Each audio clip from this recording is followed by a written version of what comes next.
지난주에 우리는 예수를 깊이 생각하라는 말씀으로 지난주 은혜를 나누었습니다. 한 주간의 삶은 어떠셨습니까? 예수님을 깊이 생각하는 한 주간이 되셨는지요? 일상의 분주함과 우리의 바쁨으로 인하여 예수를 묵상하기가 쉽지 않고 예수를 깊이 생각하기가 쉽지 않습니다. 늘 그랬듯 저도 한 주간이 생각보다 바쁘게 지냈던 한 주간이었습니다. 전시회도 있었고 또 여러 사람을 만나는 그런 일들이 있었습니다. 근데 특별히 오늘 말씀을 준비하며 예수를 깊이 생각했던 기억이 저에게는 어떤 것이 있나 한번 돌이켜보니 한 형제를 만났습니다. 그 형제가 참 마음이 무거웠던 형제였습니다. 그 형제에게 위로의 메시지를 전할 수 있었고 주님이 우리와 함께 하신다 이런 이야기들을 하면서 서로 격려받고 도전받는 그런 시간이어서 되게 기쁜 시간을 가졌던 그러한 한 주간의 기억이 납니다. 일주일 내내 그랬던 것은 아니지만 어떻든 저에게 그렇게 살 수 있도록 은혜 주신 하나님을 찬양합니다. 오늘은 그렇게 예수를 깊이 생각하는 우리들, 그런 우리들에게 히브리서 3장에서 3장 7절에서 19절까지 우리들이 하나님의 음성을 듣는가라는 질문을 던지고 또 어떻게 하면 안식 가운데 들어가는가 하는 질문을 던지는 그러한 본문을 우리가 대하게 됩니다. 그러면서 그 음성을 듣는다 라는 문구에 초점을 갖고자 합니다. 오늘날도 하나님의 음성이 들리십니까? 이렇게 하면 이제 많은 사람들이 그거는 특별한 사람들만 들리지 나는 안 들리는 것 같아요. 이렇게 말하는 분도 계십니다. 어떻든 오늘은 하나님의 음성이 계속 들려지고 있다라는 주제로 말씀을 증거하고자 하고요. 그래서 서두에 이런 이야기를 하나 좀 하고 싶습니다. 어떤 관계, 인간관계든지 하나님과 우리의 관계이든지 그 관계가 성숙하고 발전해 나가기 위해서 어떤 소통을 하게 됩니다. 의사소통을 하게 되는데 그 의사소통에서 문제를 일으키는 네 가지 병적인 이유들이 있습니다. 그냥 제가 혼자서 만들어봤던 의사소통 스킬을 강의하면서 만들었던 네 가지인데요. 이것을 저는 4M, 그러면 이제 마치 영어로 M으로 시작하는 어떤 단어 네 가지일 거로 많은 사람들이 생각하시는데 저는 한글로 미음으로 시작하는 네 가지를 4M이라고 정리를 해왔습니다. 왜냐하면 3M 그러면 외우기 쉽잖아요. 4M 이렇게 외우는 겁니다. 네 가지는 무엇이냐 하면 첫 번째는 무지, 두 번째는 망각, 세 번째는 만족, 네 번째는 무시. 인간관계에 있어서 어떤 사람을 잘 알지 못한다, 그 사람에 대해서 무지하다, 그 사람이 어떤 특징을 가지고 있는지 무엇을 좋아하는지 이런 걸 알지 못하면 그 사람하고 소통이 잘 이루어질 수 있을까요? 그러지 못할 겁니다. 상대를 알지 못하기 때문에 내가 그가 이런 걸 원하겠지라고 했는데 사실은 에러를 일으키죠. 자꾸 문제를 일으킵니다. 그래서 그 관계는 오래가지 못하고 상당히 어려운 지경에 이르거나 파국에 이르는 경우들을 많이 봅니다. 그래서 무지한 것, 상대편에 대해서 무지한 것은 소통에도 문제가 되고 관계의 발전에도 문제가 됩니다. 두 번째로 망각입니다. 상대편이 난 이런 걸 좋아해, 나는 이런 사람이야, 이런 이야기를 많이 했습니다. 그런데 그걸 들은 사람이 다 잊어버려. 그리고 상대편이 좋아한다는 거 안 하고 싫어하는 거예요. 그런 관계가 잘 가겠습니까? 그런 관계도 상당히 많은 문제들을 경험하다가 파국에 이르는 경우들을 많이 보게 됩니다. 세 번째는 이제 만족입니다. 나랑 너랑은 이 정도 선에서 그냥 만족해. 난 너랑 더 가까워지고 싶지 않아. 내가 너랑 친해져야 될 이유를 잘 모르겠어. 그런 관계는 당연히 발전이 되지 않겠죠. 성숙으로 가지도 않을 겁니다. 마지막은 무시, 제일 심각한 겁니다. 상대편이 어떤 말을 해도 다 무시해버려요. 상대편이 난 이런 걸 좋아해. 근데 무시해버려요. 망각하는 것뿐만 아니라 아는데 무시해. 무시당했다는 것을 아는 상대편은 나를 어떻게 생각할까요? 결국은 이것은 당연히 파국으로 갑니다. 이처럼 인간관계에서도 이 무지와 망각과 만족과 무시가 결국 파국으로 가든지 심각한 문제를 일으키는 것과 마찬가지로 하나님과의 관계에서도 마찬가지입니다. 하나님의 음성을 많이 들으셨나요? 난 한 번도 들은 적이 없다고요? 그건 우리가 무지해서 못 들었을 수 있습니다. 하나님은 이미 수없이 많이 말씀하고 계시거든요. 그리고 하나님의 말씀을 우리가 수십 년 동안 신앙생활하면서 얼마나 많이 들었습니까? 다 망각했습니다. 그러니 우리는 하나님과 관계에서도 발전하지 않습니다. 또 우리는 이 삶, 현재의 세상적인 기준에서 그냥 만족하고 살고 있기 때문에 우리가 하나님과 관계에서 성장하지 못하는 이런 일도 우리는 많이 발견됩니다. 마지막으로 하나님의 말씀에 대해서 무시. 그건 나를 귀찮게 해. 하나님의 말씀은 나를 불편하게 해. 그러니까 무시해버리고 하나님의 말씀을 내가 기억했지만 그냥 뭉개버리는 이런 거는 하나님과의 관계에서 절대 성장하지 못하게 만드는 되게 심각한 병이죠. 그래서 4M은 인간관계나 하나님의 관계에서 되게 문제를 일으킵니다. 오늘 히브리서는 그래서 하나님의 음성이 어떻게 들려지는지에 대한 것, 그 음성을 들었을 때 이스라엘 백성은 어떻게 반응했는지, 그리고 히브리 기자는 지금 이 말씀을 듣고 있는, 이 권면을 듣고 있는 이 히브리서 수신자들에게 너희가 어떻게 해라 이런 권면의 말씀을 담고 있습니다. 그래서 오늘 말씀을 듣는 우리 모두가 이 히브리서를 읽음으로써 하나님의 음성 앞에 귀 기울이고 우리를 돌이키는 그러한 소중한 은혜를 경험하는 이 시간 되기를 주님의 이름으로 축원합니다. 말씀은 7절에서 이렇게 시작하죠. 그러므로 성령이 이르신 바와 같이 오늘 너희가 그의 음성을 듣거든. 성령이 말씀하셨습니다. 성령이 이르셨습니다. 오늘날 너희가 그의 음성을 듣거든. 오늘날도 그의 음성은 우리에게 들려지고 있다. 이렇게 표현하고 있는 겁니다. 하나님의 음성이 오늘도 들려지고 있냐? 이렇게 물으면 많은 사람들이 난 들은 적이 없는데? 이렇게 말합니다. 그러나 들려지고 있다. 히브리 기자는 얘기하고 있고 오늘 현대에도 하나님의 음성은 들려지고 있습니다. 성령님은 여전히 말씀하고 계신 줄 믿습니다. 사실 많은 성도들이 하나님의 음성을 듣고 싶어 합니다. 그래서 나는 하나님의 음성이 잘 안 들려. 그리고 많은 성도들이 하나님의 음성을 직접 듣고자 원하는 분들이 많음을 제가 목회 현장에서 경험합니다. 하나님 여전히 말씀하고 계십니까? 네, 말씀하고 계십니다. 어떤 목사님들은 설교할 때 하나님이 나한테 이렇게 말씀하셨어 이렇게 얘기하고 어떤 간증자도 하나님 저에게 이렇게 말씀하셨습니다 이렇게 얘기합니다. 사실 약간 조심스럽습니다.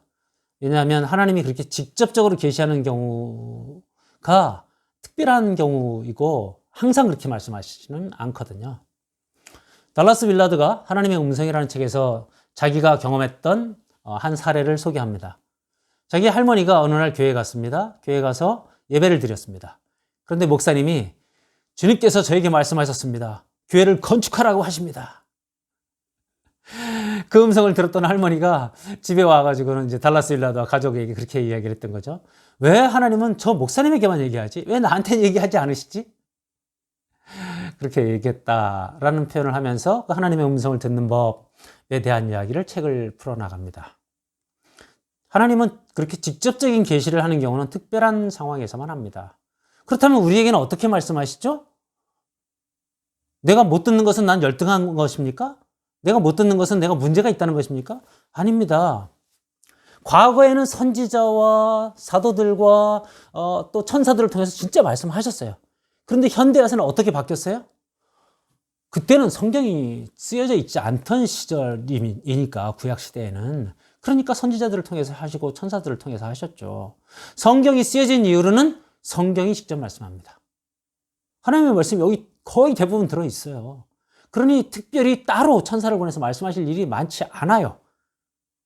그런 경우는 특별 계시다 이렇게 말하는 겁니다.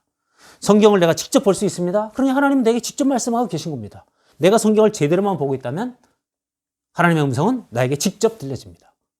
그게 잘 안 될 때는 특별히 목사 또는 가르치는 자, 스승, 선생님 이런 사람들을 통해서 해석된 성경을 들려주기도 합니다. 그 경우가 안 될 때는 또 어떻게 말씀합니까?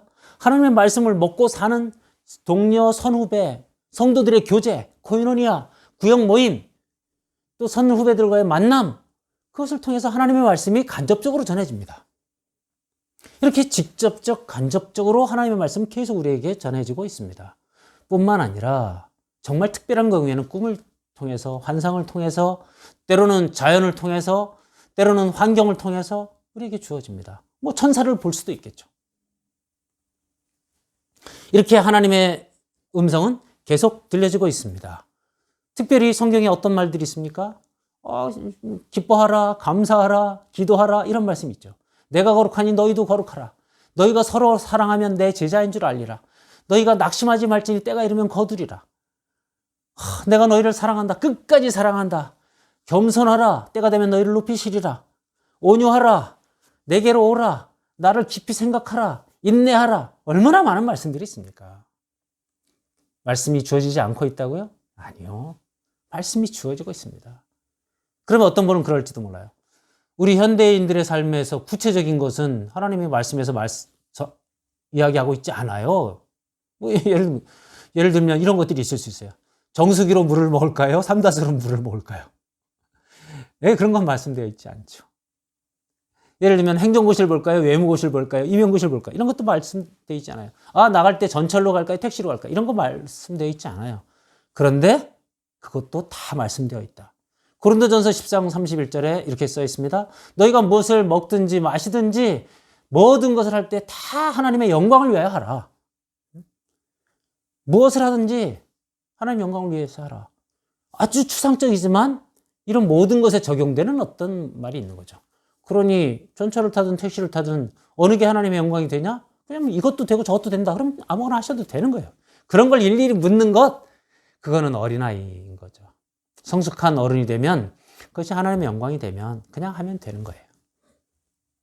그러니 하나님은 계속 말씀하고 계시고 여전히 우리에게 그 말씀하고 계시다. 저는 감히 그렇게 선언합니다. 그럼에도 불구하고 우리가 직접 하나님의 말씀을 듣고 싶으세요? 더 구체적으로 듣고 싶으세요? 제가 하나의 제안을 드립니다. 말씀 속으로 더 깊이 들어가십시오. 성경 말씀을 깊이 보십시오.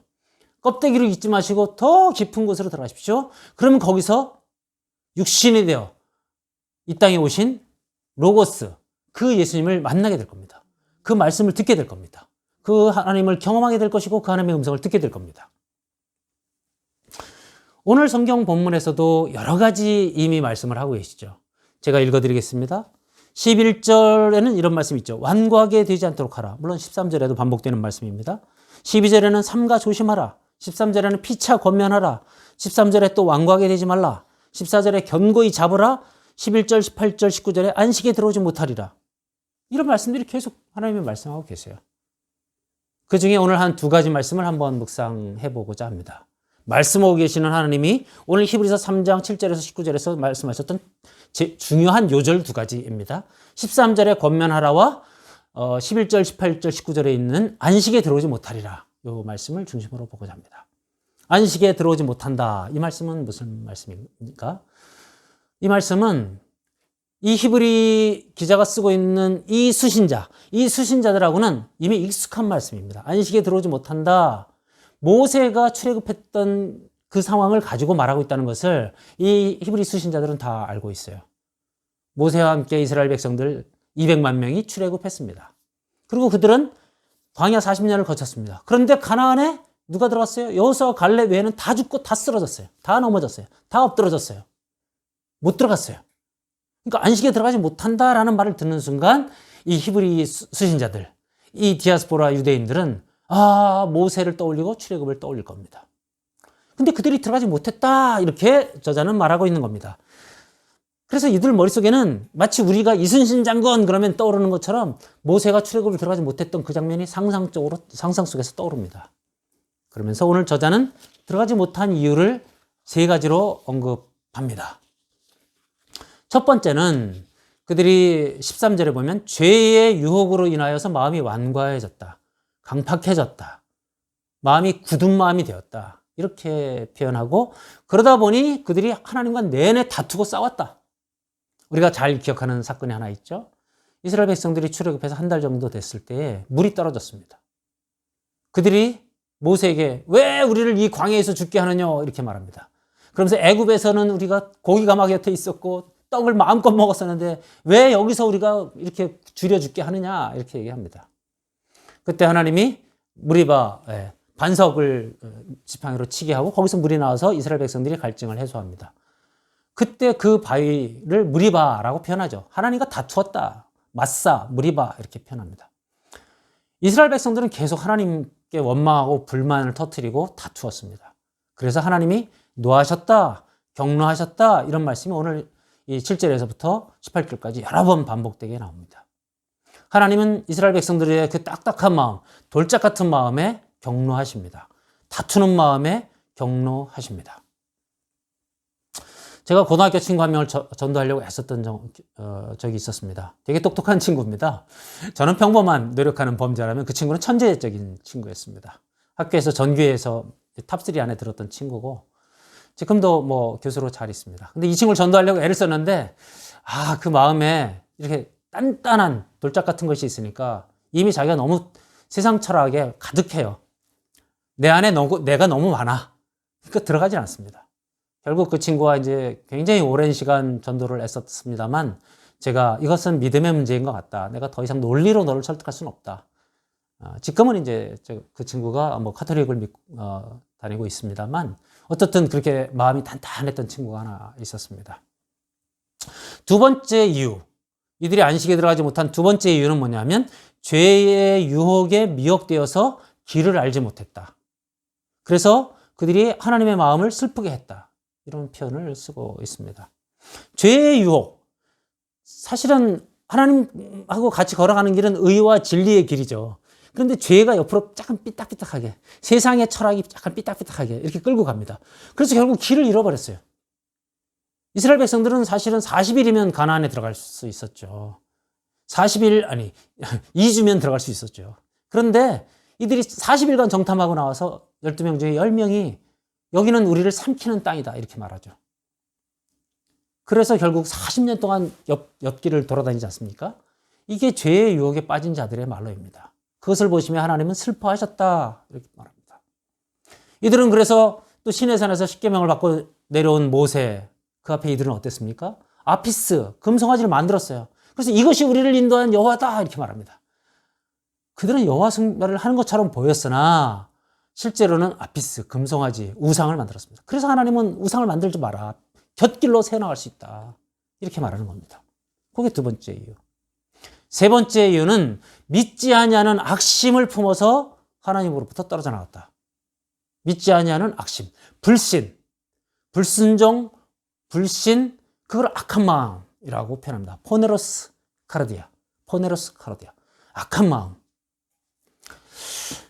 그래서 19절에 이렇게 표현하죠. 이로 보건대 그들이 믿지 아니함으로 안식에 들어가지 못한 것이다. 18절에는 순종하지 아니함으로 안식에 들어가지 못한 것이다. 그 불순종과 불신, 그것이 악한 마음입니다. 이스라엘 백성들은 언약 백성이었습니다. 약속을 받은 백성이었습니다. 그런데 결과적으로 안식에 들어가지 못했습니다. 이유는 무엇입니까? 그들의 마음이 완고했고 단단해졌고 무지했고 또 하나님의 말씀을 잊어서 곁길로 빠져나갔습니다. 망각해서 곁길로 빠져나갔습니다. 또 심지어는 그들이 그냥 그 상태, 뭐 우상숭배하면서 만족하고 심지어는 불순종, 불신, 악심, 악한 마음 이런 걸 가졌습니다. 무시했습니다. 하나님의 말씀을. 그래서 그들은 들어가지 못했습니다. 여기서 우리는 우리 자신에게 물어봐야 합니다. 우리는 지금 어떤 마음을 가지고 있습니까? 하나님을 제대로 알고 있습니까? 그리고 하나님이 하신 말씀들을 제대로 기억하고 있습니까? 잘 듣는다는 말은 그냥 귀로 듣는다는 게 아니라는 걸 우리 수도 없이 반복했죠. 듣고 이해하고 기억하고 그것을 실천하고 순종하는 것까지 가는 것이 잘 듣는다는 말 아닙니까? 하나님의 말씀을 잘 듣고 있습니까? 그냥 듣고 흘려보내지 않습니까? 심지어는 기억나는데도 무시하고 있지는 않습니까? 그래서 포엠이 문제입니다. 잘 들어야 합니다. 잘 기억해야 합니다. 그리고 새겨서 그리고 실천해야 합니다. 순종해야 합니다. 그래야 우리는 자라납니다. 이것이 안식에 들어가지 못한 그들이었고 우리가 지금 그들을 통해서 우리가 하나님 안에서 들어야 되는 음성 중에 하나입니다. 그 다음에 13절에서 하는 또 하나의 하나님의 음성이 있습니다. 너희는 오늘이라고 부르는 그날에 매일 피차 권면하라 이렇게 되어 있습니다. 권면하라 이게 하나님의 두 번째 음성입니다. 오늘이라고 부르는 그날에 이게 참 영어로 봐도 참 멋있는 단어를 쓰죠. 오늘이라고 부르는 말의 시적입니다. 근데 여기서 우리는 이렇게 단어를 뽑아낼 수 있습니다. 즉시성. 오늘, 내일 말고 사단은 내일 하라, 오늘 하지 말고 내일 하라 이러면서 우리로 복음을 전할 기회를 놓치게 합니다. 사단의 전략 중에 하나죠. 과연 우리는 내일이 있습니까? 저는 오늘 되게 어젯밤 컨디션이 너무너무 나빴습니다. 오늘 아침 설교 들고 이렇게 서는 데까지 너무너무 힘들었습니다. 저에게 내일이 있다는 보장이 없습니다. 건강, 하나님이 우리 코에서 호흡을 걷어가시면 우리는 그날로 끝날 수 있는 사람들입니다. 잠자다가 그냥 하나님 나라 갈 수 있는 사람들입니다. 우리에게 내일은 보장되어 있지 않습니다. 내일은 단지 우리가 소망하는 날일 뿐입니다. 그러니 오늘 하라. 오늘이 마지막 날처럼 생의 마지막인 것처럼 생각하라. 이런 이야기들을 시간 관리나 세상 사람들도 얼마나 많이 합니까? 오늘 해야 합니다. 오늘 권면하라. 이런 의미입니다. 두 번째는 매일 이런 단어가 있죠. daily, 매일. 저는 이 단어에서 반복적이다라는 단어를 뽑아냅니다. 맨 처음에 게 즉시 하라는 것이었다면 두 번째는 반복적으로 하라. 왜 성경은 이걸 반복적으로 하라 했을까 묵상했을 때 저는 우리가 얼마나 흔들리는 존재인가. 매일매일 출렁거리는 존재다. 우리가 지난 시간에도 생각했지만 파도에 흘러내려가는 자들이다. 떠내려가는 자들이다. 이런 얘기를 했었거든요. 그러니까 우리는 매일 흔들리는가 점검해야 합니다. 예수님께 닻을 내렸는지 점검해야 합니다. 부둣가에 밧줄을 메고 있는지 점검해야 합니다. 우리가 매일 먹는 음식이 우리 몸을 바꾸듯이 매일 듣는 스토리들이 우리를 바꿔갑니다. 세상이 악해져 가요. 이렇게 하면 갑자기 우리가 우울해지고 슬퍼져요. 세상에 악한 자들이 승리해요. 그러면 나도 그냥 악하게 같이 싸우고 싶어져요. 우리를 유혹하는 이야기들이 들어와요. 그럼 우리 유혹에 한번 꿈찔꿈찔해요. 그렇기 때문에 우리는 매일 그것을 경계하고 살아야 한다. 이런 이야기입니다. 디모데후서 3장 13절은 이렇게 기록되어 있습니다. 악한 사람들과 속이는 자들은 더욱 악하여지고 더욱 속기도 하나니. 악하고 속이는 자들이 없어질 것 같다고요? 정의가 이길 것 같다고요? 이 땅에 있는 동안 no. 악한 자들은 더 악해질 겁니다. 속이는 자들은 더 속일 겁니다. 종말론적 비관론을 가지고 이 세상을 바라봐야 하고 그럼에도 불구하고 우리는 항구에 닻을 내리고 있고 부두에다가 밧줄을 메고 있는 자들이어야 합니다. 그렇게 매일 서로를 권면하라 라는 뜻입니다. 세 번째, 피차 권면하라 이렇게 되어 있습니다. 이거는 뭐예요? 상호적이어야 한다. 상호. 너와 나. 여기는 목사도 예외가 아닙니다. 등 뒤를 저도 못 봅니다. 그리고 저도 완벽하지 않다고 늘 고백했습니다. 반발짝 앞서 나가겠다고 고백했습니다. 완벽하지 않습니다. 저 절대 완벽하지 않습니다. 이 땅에 있는 어떤 목회자도 완벽하지 않습니다. 완벽하다고 착각하는 순간 다 망합니다. 그러니까 피차 권면해야 되는 것입니다. 저는 이 피차 권면하라는 것에 아까 상호적이라는 단어를 쓰면서 성도의 교제, 코이노니아를 제가 떠올립니다. 그래서 교회에서 예배 드리는 것이 끝나고 나면 평소에 늘 동료들과 코이노니아를 해야 됩니다. 사실 지금 이 코로나 때문에 이렇게 코이노니아가 적어진 것은 대단히 위험한 상태고 상당히 우리의 이 코이노니아를 멈추게 해서 어떻게 보면 되게 참 위험하다 이런 생각을 많이 하게 합니다.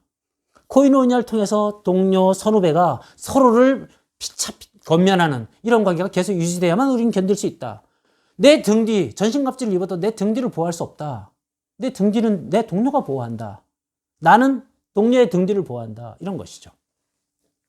피차 돌보는 것에 대해서는 예수님께서 주기도문을 통해서도 주기도문의 앞에 세 절은 하나님 기도, 뒤에 세 절은 우리 기도지 않습니까? 우리에게 일용할 양식을 주옵시고 우리에게 죄 지은 자를 사하여 준 것 같이 우리 죄를 사하여 주옵시고 우리를 시험에 들지 말게 하옵시고 다 우리 기도예요. 왜? 우리 중에 누군가가 쓰러지면 그것 때문에 결국은 전선이 무너져요. 우리가 그리스도의 군사니까. 전선이 무너지면 그쪽으로 사단이 들어와요. 우리에게 약자가 넘어지면 그 약자가 넘어진 것으로 끝나지 않아요. 그쪽으로 사단을 밀고 들어와요. 그래서 이 서로를 보호하는 이 피차, 상호적인 권면, 이것은 대단히 중요한 의미를 갖습니다. 그러면 무엇을 권면하라는 겁니까? 이 권면이라는 단어는 헬라어로 파라칼레오라는 단어를 씁니다. 영어로 exhort, beseech 또는 besought 이런 단어를 씁니다. 평소에 제가 영어 실력이 좋은 편이 아니라서 어려운 단어인데 이것을 그냥 저의 용어로 정리하면 간곡한 호소입니다. 뭐 충고하거나 조언하거나 이렇게 툭툭 던지는 비난이나 비판이나 크리틱 이런 게 아니고 간곡히 호소하라는 의미입니다. 이 단어는 또 어디서 사용되냐 하면 히브리서 10장 24절에서 25절 서로 돌아보아 사랑과 선행을 격려하며 모이기를 피하는 어떤 사람들의 습관과 같이 하지 말고 오직 권하여 그날이 올수록 뭐 이렇게 표현할 때 그 권하여 거기가 파라칼레오 모이기를 피하는 어떤 사람들을 사랑과 선행으로 격려해서 그런 습관 버리고 계속 모이도록 하라 할 때 그 권함 그게 파라칼레오입니다. 또 어디서 사용되느냐? 문둥병자가 예수님께 다가와서 주님, 예수님, 다윗의 자손 예수여, 나를 고쳐 주옵소서. 그게 바라클레오. 그래서 이런 것들을 보면 이 간곡한 호소라는 단어에서 나오는 한 세 가지 특징이 있습니다. 첫 번째는 겸손함입니다. 권면이 이렇게 하란 말이야! 이게가 아니에요. 그런 충고나 아주 강력한 명령이나 조언은 싸움을 일으키거나 상처를 입히거나 서로가 죽기도 하고 뭐 이렇습니다. 간곡한 권면, 이것은 겸손함을 내포하고 있습니다. 그래서 전할 때 되게 겸손하게 말하는 것, 이것을 의미하고요. 두 번째는 간절함, 간곡함이 들어있어요. 이 간곡함이라는 뭐예요? 아주 절실함이에요. 아까 문둥병자가 얘기했던 것처럼 절실함이에요. 안 고쳐지고 예수님이 지나가면 어떡할 거예요? 자기가 맞는 천재이루의 기회니까 부디, 플리즈, 제발, 이런 간곡함이 있어요. 그러니까 우리가 동료들에게 권면을 하되 제발, 이런 마음이에요. 겸손하게 제발 내 말 좀 들어주렴. 호소하다. 이 호소하다라는 단어가 그런 것들을 내포해요. 사실 제 언어 습관이 이런 것들이 좀 잘 안 돼서 저는 충고를 좀 강하게 하는 편이라서 오늘 이 말씀을 들으며 저는 많이 마음에 제가 찔림을 받습니다. 근데 그 호소함이 필요해요. 그렇게 호소하듯이 권면하라. 그리고 세 번째는 상대의 감성과 욕구를 잘 이해한 것이어야 한다. 이런 특징이 있어요. 그러니까 사랑과 선행을 격려하는 거죠. 사랑과 선행을 격려하는 거예요. 상대의 감정, 욕구 상관없이 내가 말하면 들어가지 않습니다. 상대가 받아들일 준비가 안 돼 있기 때문입니다. 철저히 상대에 맞춘 권면이어야 한다라는 것입니다. 그렇다면 내용은 무엇일까요? 권면하라. 그 내용은 무엇입니까? 오늘 성경은 14절에서 그렇게 이야기하죠. 우리가 시작할 때에 확실한 것을 끝까지 견고하게 잡으면. 우리가 시작할 때에 확신한 것, 그게 뭡니까? 히브리 저자와 이 히브리 수신자들은 그게 뭔지를 알아요. 시작할 때에 확신했던 것. 예수 그리스도의 복음이죠. 그들은 옛날 유대교였어요. 그런데 예수님을 알게 되었어요. 예수 그리스도의 복음, 십자가 사건, 하나님의 사랑, 십자가에서 보여주신 그 보혈의 공로, 그것을 알게 됐어요. 그게 시작했을 때 확신했던 거였어요. 그것을 어떻게 하라고요? 끝까지 견고하게 붙잡으면. 그래서 권면의 내용은 그겁니다. 십자가입니다. 복음입니다. 예수 그리스도입니다. 하나님의 사랑입니다. 보혈입니다. 다른 불순물을 얘기하면 안 됩니다. 그것들을 권면하라. 그런 것이죠. 우리가 목회자가 전할 때도 그거 외에 세상 철학과 도덕과 윤리를 얘기하면 안 된다. 이런 이야기들을 설교학에서 너무나 많이 듣습니다. 마찬가지로 구역예배 코이노니아에서도 우리가 자꾸만 내 자랑하려고 하면 망가집니다. 구역예배가. 코이노니아가 망가집니다. 세상 철학과 도덕으로 얘기하면 왠지 구역예배 끝나면 편안하지가 않습니다. 그래서 코이노니아, 그 다음에 예배, 이 속에서는 항상 십자가가 선포되어야 합니다. 예수님이 그 십자가에서 보여주신 것이 그 대제사장 되심과 믿음의 도리요, 우리의 믿음의 도리의 사도이신 예수 그리스도를 보여야 합니다. 보혈이 우리를 속량하셨다는 것을 계속 선포되어야 합니다. 그것이 권면의 내용이어야 합니다. 다른 것이 끼어들면 망가집니다. 그것들이 계속될 때 결과는 무엇입니까? 예수 그리스도와 함께 참여한 자가 될 것이다. 가나안에 들어갈 것이다. 안식에 들어갈 것이다. 하나님 나라 보좌 우편에 승천하신 예수 그리스도와 함께 있게 될 것이다. 그 앞에 있었던 완고함에 빠지지 않을 것이다. 단단한 마음에 들어가지 않을 것이다. 죄의 유혹에 휘둘려서 곁길로 빠지지 않게 될 것이다. 악심, 죄의 유혹으로 말미암아 악한 마음, 불신하고 불순종하는 그 마음에 빠지지 않게 될 것이다. 이것이 오늘 히브리 기자가 말하는 결론입니다. 말씀을 마무리하겠습니다. 우리의 마음은 지금 어디에 가 있습니까? 완고합니까? 돌짝밭입니까? 길갑니까? 가시떨기에 떨어져 있습니까? 악심을 품었습니까? 불순종합니까? 우리는 안식에 들어갈 수 없습니다. 안식에 들어가지 않으려면 그래서 13절 피차, 오늘이라고 하는 날에 매일 피차 권면하라. 십자가를 말하라. 보혈을 말하라. 하나님의 사랑을 말하라. 예수 그리스도를 말하라. 그래서 피차 매일 그것에 경각하고 각성하고 있을 때 우리의 마음이 그런 악심에 빠지지 않고 완고한 마음에 빠지지 않고 길을 잃지 않게 될 것이다. 히브리 기자의 음성을 들으시며 다시 주님께로 돌아오는 열방하나교회 성도들 되시고 오늘 온라인 예배에 참여하는 모든 성도들 되시기를 주님의 이름으로 축원합니다. 함께 잠깐 기도하겠습니다. 끄셔도 됩니다.